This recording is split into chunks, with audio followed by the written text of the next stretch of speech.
অত্যন্ত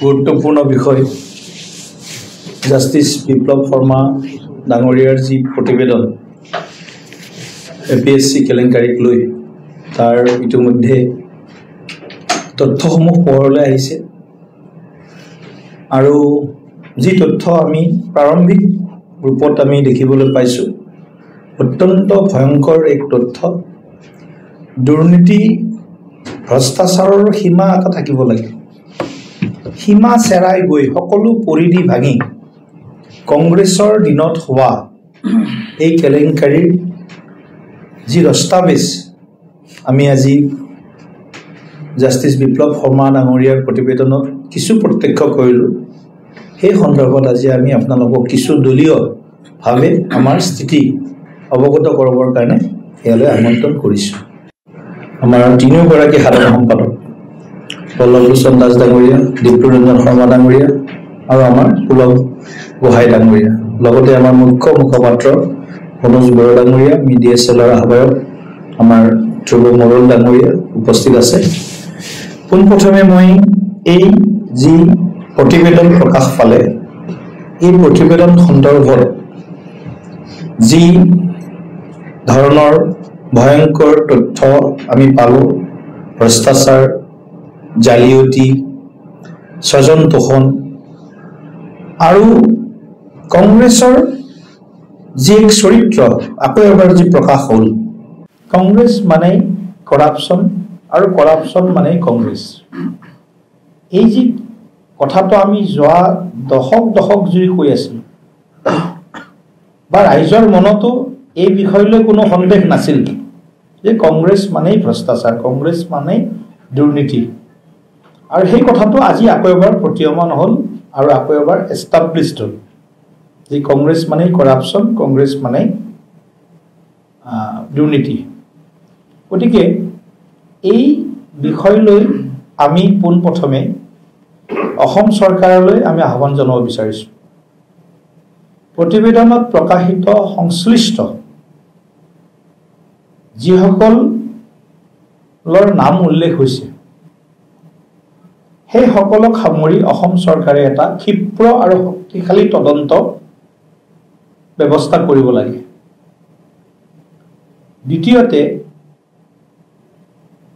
কংগ্ৰেছৰ যিসকল আজি ধৰক তদানীন্তন মুখ্যমন্ত্ৰী আমাৰ মাজত নাই তেখেতলৈ মই শ্ৰদ্ধা নিবেদন কৰিছোঁ শ্ৰদ্ধা নিবেদন কৰিয়ে বা পুষ্পাঞ্জলি অৰ্পণ কৰিয়ে কথাটো কৈছোঁ এই কংগ্ৰেছ দলে তৰুণ গগৈ ডাঙৰীয়াৰ নেতৃত্বত দুৰ্নীতিৰ যি বিকেন্দ্ৰীকৰণ কৰিলে ডিচেন্ট্ৰেলাইজেশ্যন অফ কৰাপশ্যন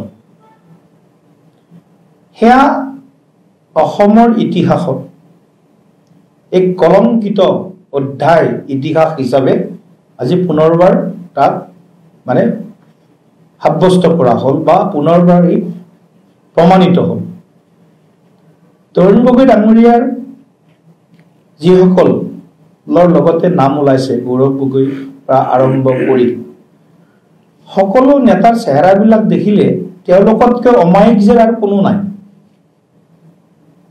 অমায়িক চেহেৰাৰ অন্তৰালত যি ভয়ংকৰ দুৰ্নীতিৰ মুখাখন তেওঁলোকৰ প্ৰকাশিত হ'ল সেইটো অসমৰ বাবে অসমৰ যি এটা প্ৰজন্ম তেওঁলোকে ধ্বংসৰ মুখলৈ ঠেলি দিছে মেধাসম্পন্ন দক্ষতাসম্পন্ন বুদ্ধিৰ বৃত্তিৰে পাৰ্গত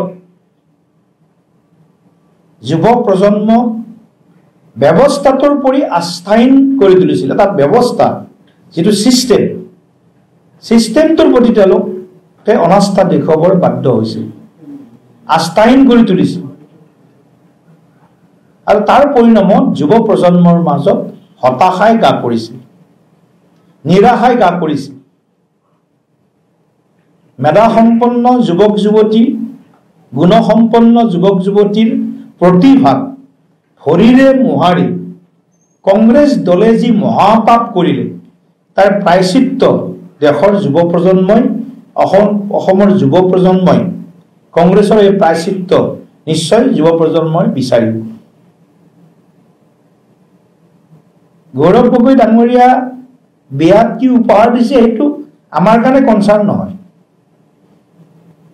কিন্তু ৰাকেশ পালৰ নিচিনা যি দুৰ্নীতিগ্ৰস্ত, ভয়ংকৰ দুৰ্নীতিগ্ৰস্ত তেনেকুৱা ব্যক্তিক টেম্পৰাৰী চেয়াৰমেনৰ পৰা পাৰ্মানেণ্ট চেয়াৰমেন বনোৱা কিংপিন অফ দি গ্যাং বুলি যাক কোৱা হয়, কিংপিন অফ দি গ্যাং, দুৰ্নীতিৰ চৰ্দাৰজন আছিল তৰুণ গগৈ ডাঙৰীয়া, দুৰ্নীতিৰ চৰ্দাৰ। গতিকে দুৰ্নীতিৰ চৰ্দাৰজনৰ আজি তেখেতৰ সেইটো আমি মৃত্যুৰ পিছত হয়তো আমি তেখেতৰ আত্মাই শান্তি পাওক, সেইটো আমি প্ৰাৰ্থনা কৰিম, কিন্তু তেওঁ যিখন বজাৰ মেলি গ'ল চাকৰিৰ, যাৰ কাৰণে হাজাৰ হাজাৰ লক্ষ লক্ষ যুৱক যুৱতীয়ে সমগ্ৰ ব্যৱস্থাটোৰ ওপৰত হতাশাগ্ৰস্ত হ'ল, নিৰাশাগ্ৰস্ত হ'ল, সেই যুৱক যুৱতীসকলক কংগ্ৰেছ দলে উত্তৰ দিব লাগিব। তদন্তৰ লগতে, ক্ষীপ্ৰ তদন্তৰ লগতে কংগ্ৰেছ দলক আমি দাবী কৰিছোঁ, কংগ্ৰেছ দলৰ কাৰ্যকালত APSCকে ধৰি সমগ্ৰ নিযুক্তি প্ৰক্ৰিয়াটোৰ এখন হোৱাইট পেপাৰ কংগ্ৰেছ দলে প্ৰকাশ কৰিব লাগে যে আমাৰ দিনত আমি এইখিনি কৰিছিলোঁ, দুৰ্নীতি হোৱা নাছিল, দুৰ্নীতি কৰা নাছিলোঁ, এনেধৰণৰ যদি তেওঁলোকৰ ওচৰত কিবা যদি শুদ্ধ সত্য তথ্য আছে তাক প্ৰকাশ কৰিব লাগে। 12 চনৰ টেটটো বাদ দিব লাগিব। এইটো তেওঁলোকে 12 চনৰ টেটটো আমাৰ দিনত হৈছিলে, 12 চনৰ টেটটো সেইটো মানে মেৰিটৰ ওপৰত ডক্টৰ হিমন্ত বিশ্ব শৰ্মা তেতিয়া শিক্ষামন্ত্ৰী আছিল, তেওঁৰ নেতৃত্বত টেটটো হৈছিলে, আৰু তেতিয়াই মাত্ৰ মানে এটা মেধা সম্পন্ন ল'ৰা ছোৱালীখিনিয়ে শিক্ষকৰ চাকৰি, অস্থায়ী শিক্ষকৰ চাকৰি লাভ কৰিছিল টেট টিচাৰ হিচাপে। তাৰ আগত তাৰ পিছত কংগ্ৰেছৰ দিনত যিমান ভয়ংকৰ নিযুক্তি হৈছে, যিমান ভয়ংকৰ দুৰ্নীতি হৈছে, তাৰ উত্তৰ এখন শ্বেতপত্ৰ প্ৰকাশ কৰি কংগ্ৰেছ দলে দিব লাগে, সেইটো আমি দাবী জনাইছোঁ।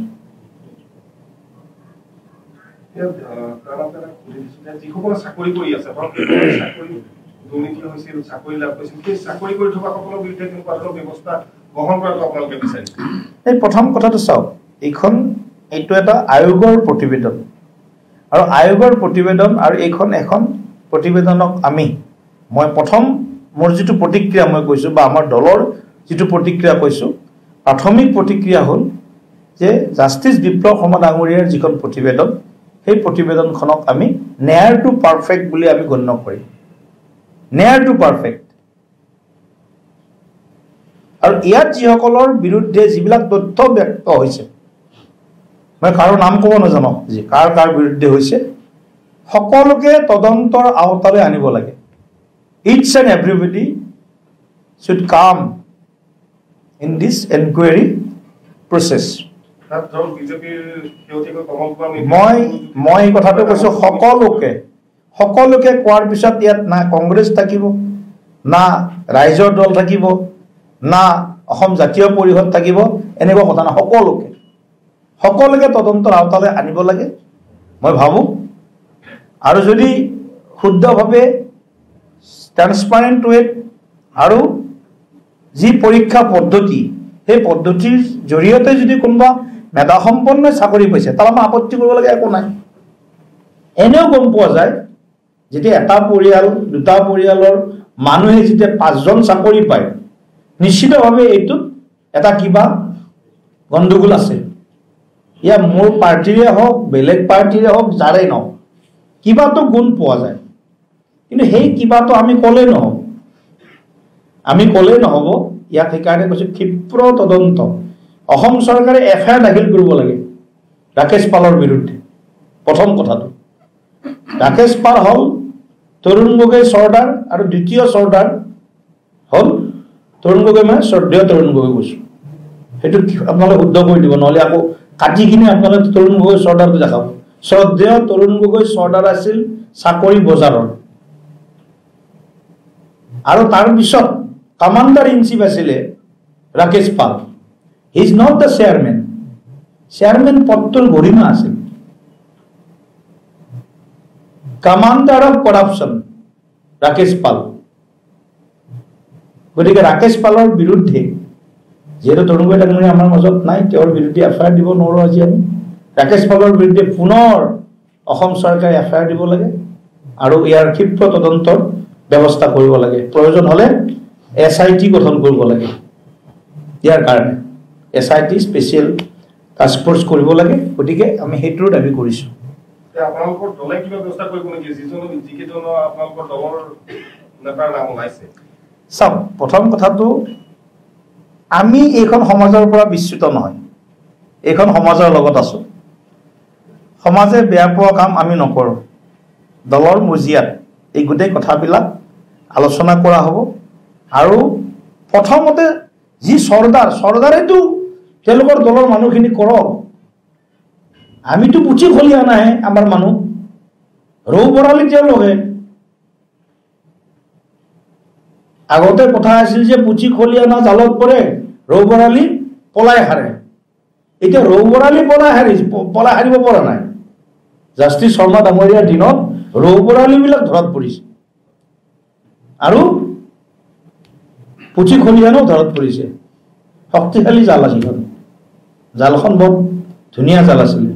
গতিকে মই ভাবোঁ আমাৰ দলৰ স্থিতি স্পষ্ট। কোনো মানুহক যদি দুৰ্নীতিৰ প্ৰশ্ৰয় লৈছে ভাৰতীয় জনতা পাৰ্টীয়ে, তেনেকুৱা দুৰ্নীতি যদি প্ৰমাণিত হয় তদন্তৰ পিছত নিশ্চিতভাৱে, আৰু তদন্তৰ সময়তো যদি প্ৰয়োজন হয় আমাৰ দলৰ পৰা তেওঁলোকক দায়িত্বৰ পৰা অব্যাহতি দিব লাগে, সেই কথাটো আমি দলৰ মজিয়াত আলোচনা কৰি অব্যাহতি দিয়াৰ ব্যৱস্থা কৰিম। কিন্তু তদন্ত ক্ষীপ্ৰতাৰে হ'ব লাগিব, তদন্ত শুদ্ধ হ'ব লাগিব আৰু শক্তিশালী তদন্ত হ'ব লাগিব। তৰুণ গগৈ ডাঙৰীয়াই অসমখনক সঁচাকৈ বিশ্বাসঘাতকতা কৰি গৈছে, যুৱ প্ৰজন্মক বিশ্বাসঘাতকতা কৰি গৈছে। হিমন্ত বিশ্ব শৰ্মাৰ পৰা আৰম্ভ কৰি বিজেপিৰ বহু নেতাৰ নাম থাকিব লাগিব বুলি তেওঁ